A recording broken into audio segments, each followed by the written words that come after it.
कृपया दिशते श्रीमद् वेङ्कटेशाय मङ्गलम्।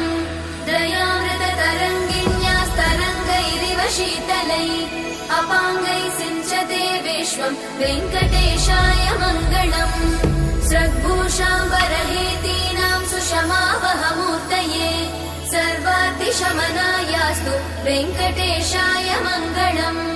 श्रीवैकुण्ठविरक्ताय स्वामि पुष्करिणीतटे रमया रममाणाय वेङ्कटेशाय मङ्गलम्। श्रीमत्सुन्दरजामातृमुनिमानसवासिने सर्वलोकनिवासाय श्रीनिवासाय मङ्गलम्।